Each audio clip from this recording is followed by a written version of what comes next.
Welcome to Audit the Audit, where we sort out the who and what in the right and wrong of police interactions. This episode covers private property, public forums, and the right to film, and is brought to us by Pepperoni Audits' channel. Be sure to check out the description below and give them the credit that they deserve.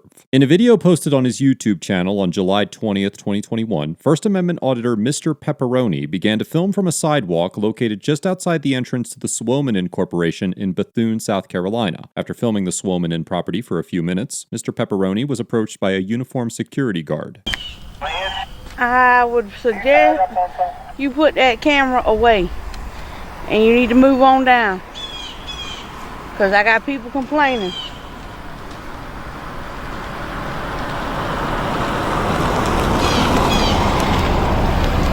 Sir, I need you to move off the premises or I'm gonna have to call somebody. You cannot be on the premises. Videotape. Sir, I need for you to leave off the property now. Because you cannot be recording out here. Move it on down the road. I just asked him, I called Rob on the phone. I don't know what he's doing. He won't give me an answer. Sir, you got to cut that camera off. What do you say he's doing? You got to cut that camera off now. You're on private property. You got to cut that camera off and you got to leave. First of all, this is a sidewalk. This is not private property. That's not the sidewalk. This plant owns all the way to where those trucks are parked. How come there's houses that are down there? Because that's other private property. Cut the camera off I'm now. not gonna cut it off. You're in my face. Do not touch me, dude. I'm not touching you. Do not touch me. I'm putting my Back hand off. right in front of that camera. Back off. You are trespassing. Let me ask you something. Where are the trespassing signs? We don't need them. Where are the Do not have come to near me. have- You need to back off. You do not have to have a trespassing I'll have a sign. civil conversation, but you tell this maniac to back off. Well, first of all, we're not going to do name calling. Okay, he does not need to be get up in my face. He's not a maniac.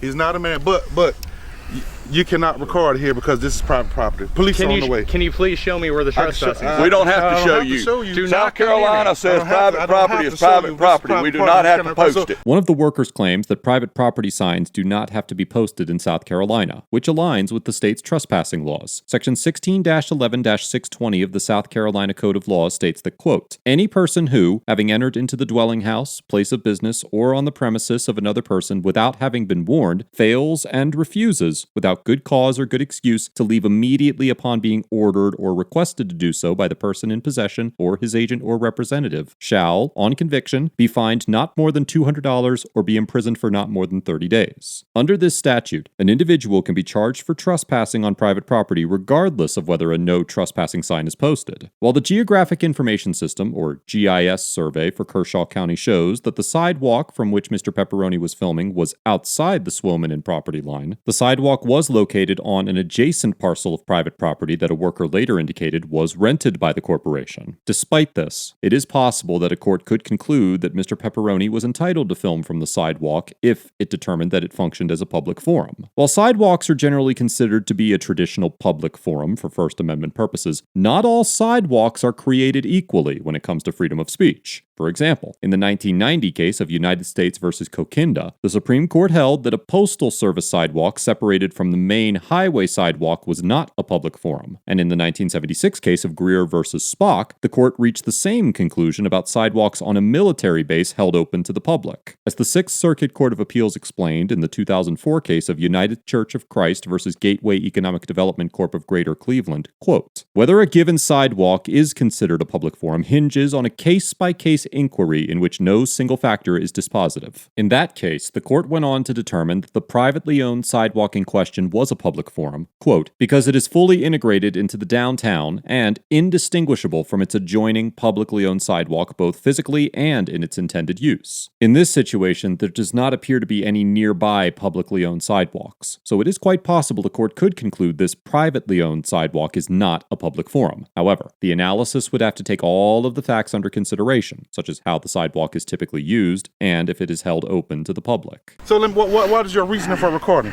I'm out in public right now. I'm doing a documentary on your facility. What authorization? I don't need authorization. Yes, you do. It's called the First Amendment, Yes, sir. you do. No, it's not. Yes, it is. It's called the First Amendment. Have This you ever is heard of freedom private of property. press? freedom of press. Have you ever heard of that? Who do you work for? I don't answer those type of questions. Well, you have to leave. Then you got to leave. Well, First I off, gotta you know get what you're doing. if you get authorization from plant. I don't need authorization. Yes, you you need do. to be quiet. I don't need no No, authorization I have the to right. be out in public I have the and right. record. My First Amendment right says I have a right to my opinion and to voice my opinion. And I have the right to voice my opinion and stand on a public sidewalk and record whatever I can see in public. Get him, Rodney. Take care of Could we go over this sign real quick?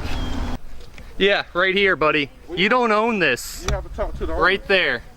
So That's proof right there. My question is, You guys are dismissed. Mr. Pepperoni claims that because a city sign is posted along the roadway, then it must be owned by the government and therefore publicly accessible. While it appears that this is true in this situation, there are many situations where the government does not actually own the title to public rights of way. According to the South Carolina Department of Transportation Department of Right-of-Way Acquisition Manual, right-of-ways can be acquired through various methods, including securing title to the real estate itself and obtaining an easement. When the government acquires title to real property to secure a right-of-way, the landowner sells part of their property to the government. It appears the government used this acquisition method to secure access to the road involved in this situation, as the GIS survey shows the parcel of land that includes the street to be owned by the state. Still, in many situations, the right to use streets is secured by simply obtaining an easement, which is a property interest that allows the use of another's property without conveying ownership of the property. In other words, the property owner will maintain title to the land where the street is located while granting the public the right to use the road. The government can also obtain what is called a utility easement to place signs or run utility services on private property. This means that, contrary to Mr. Pepperoni's assertion, the fact that a government sign was placed on the property does not necessarily mean it is owned by the government or held open to the public. However, as with sidewalks, public streets are almost always considered to be public forums for the expression of speech, and courts have long held that streets do not lose their status as traditional public forums simply because they are privately owned.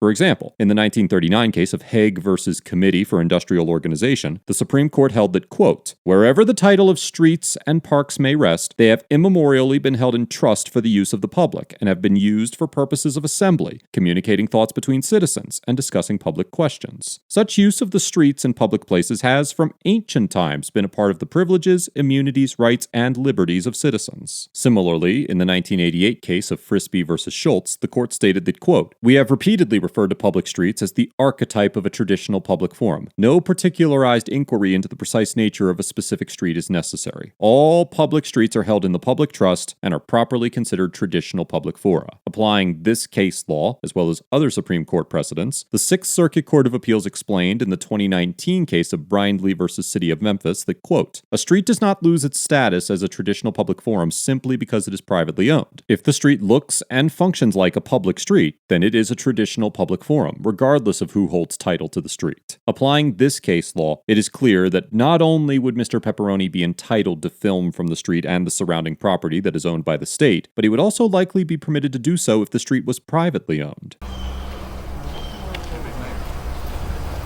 How you doing? I'd like to know why I've been threatened with trespass when I'm on public property. You shouldn't have been. I apologize. Could I show you something? Sure. Thank you. I was trying to explain to these guys, first of all, let me point out that short guy with the blue pants and the gray shirt, he threatened me multiple times and got in my face. No. Nobody threatened you. Y'all go on. Nobody threatened you. Y'all go do your job. Come check this out. Go on. We got the police coming. It's okay, this guy's being reasonable. He's willing to listen to me. This right here Yeah. is SC dot, which means it's owned by the city. Yep. I'm not trying to go on your property. I got you. I don't plan on it. As long as you stay out here, Yeah. they will stay in there. Okay. I appreciate it, man. That's your rights. Could I get your name? Robert Brown. I'm Joshua. I'm the safety manager. You're probably the best guy out here. Well, You're awesome, man. Thank you for calming that situation down. It got really yeah, wild. when they called me, I knew this was gonna blow up. So Yeah. all right, guy. Thanks, man. Just respect our privacy, Yeah, our property, and we'll respect yours. They called, so I'm just gonna wait. that's fine. I'll let the cops know. I talked to. I'll hang out with you. Okay, Yeah. cool, man. Yeah. As long as you're over here, and I'll keep them over there. People just, they have no idea what our rights are and are not Yeah. anymore. Yeah. So, I think everyone needs to take a minute and read the laws. Read your rights. Read your Constitution, because there's a whole lot of stuff in there that people don't know. There's a whole lot of stuff that people think's in there that's not. Exactly. So, I mean, that's why we have leadership, and that's why we're here. So you can clearly tell. Nobody that was over here is in leadership here. Yeah, and no worries on that, man. And so, you know, if I'm going to be safety, if I'm going to be security, then I've got to know what I'm doing. That's 100%, I'm not doing man. anybody any justice. So. Can I ask a question? Yeah. Can I ask you a question? Yeah. I saw it too, but a lot of the folks were saying that you're recording folks inside their vehicles and their tag plates too. So that's kind of against the law. If you were doing wait a minute. Let me clarify this. When he's filming everyone, he's filming it from public property. When he's filming them, they're on public property. Once they cross that line, that's a different story. Okay, so but that's within his constitutional right. Okay, so when I crossed that line, when I was coming in right here, the camera's in my car. So when I crossed that line, he still was filming because I looked at my. Were you standing on public property? Still on public property. He's still on public property. Yep. Even with the license plates and everything. Yep.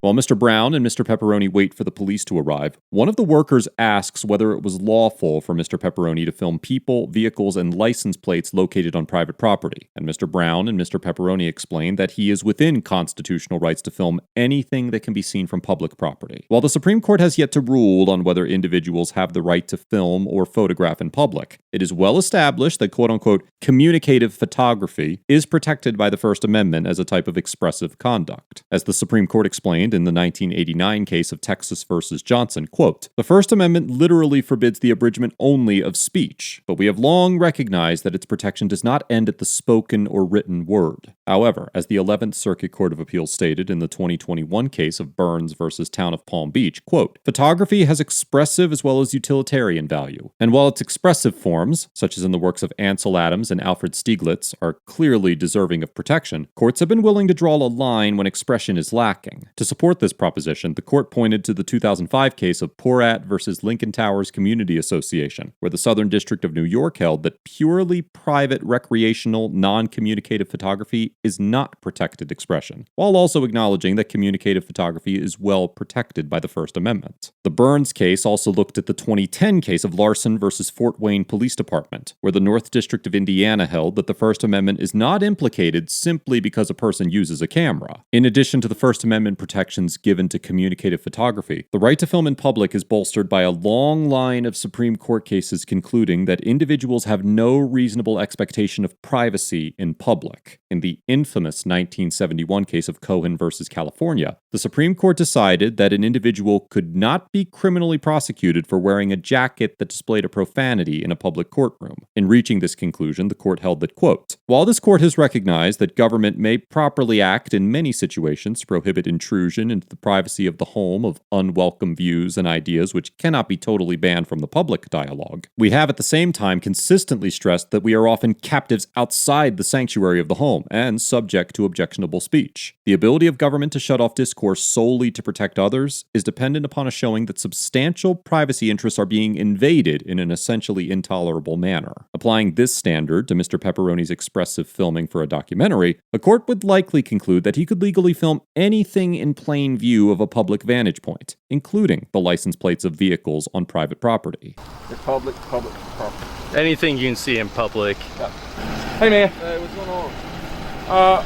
I came out here, I got a phone call a while ago. This gentleman was out here filming. Okay. Supervisor come out and was confronted and asked what was going on. Me being familiar with these types of situations, I came out and de-escalated the situation. Basically, he's not on our property, he's on public property, right. And so everything's good. Yeah, okay.